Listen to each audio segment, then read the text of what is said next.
I'm allowing you to be democratic and give me your views. And I'm saying, yeah, I'm taking that on board. Yeah. Okay. Managers, give rewards for achieving things. Transactional leaders. Transactional leaders are active or can be passive. Can allow you to get on and do it, or can be active and helping you doing it. But always listening to what you're saying, taking on board what you're saying, and actually, using your suggestions to actually improve things. Then you feel valued, you feel motivated, you actually feel like you're actually contributing something. Yep. So these are some of the characteristics of transactional and transformational leadership styles. If we look at the basic characteristics of a manager or management, we can see that, the management is a distinct process. They must have a process. They have to be organized activity. Management aims at accomplishment of predetermined objectives. Management is both a science and art. Management is a group activity. Management principles are universal nature. Management integrates human and other resources. Well, what does this mean? This means this. That managers' characteristics, as a good manager, you need to be organized. You need to have good time management skills. You need to have good budgeting skills. You need to have good organization skills. You need to be punctual, on time. You need to have good information of the knowledge and the area and what you're doing. You need to have all these characteristics as a good manager. Because if you don't, you're not going to achieve these things. These things are saying, these are what's required, but as a characteristics, you need to be organized, disciplined, time management, honest, trustworthy, otherwise people are never going to believe you.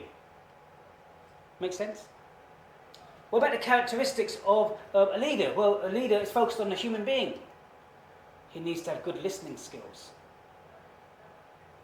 What's the worst thing is, you're talking to someone and they're not even listening to you. You don't even feel valued. Because you know it, you can see it if someone's listening to you or not. Are they inspirational? Do they have a vision that they can share with you? And you believe in that vision? Are they energetic? Are they passionate? Do you share in their passion? In terms of what you want to do? Because if you do share in that, it takes you along with them. And you feel you're a part of it. Yes? When we look at the differences, the interpersonal skills, we can see that the differences are, quite clear. A manager needs to be organized, where a leader needs to be inspirational. A manager needs to be disciplined, where a leader needs to be creative.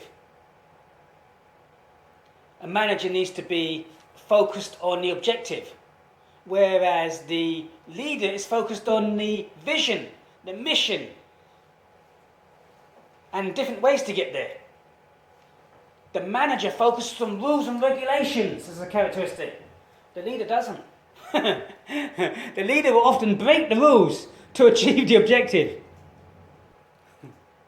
Okay, so we can see the differences there.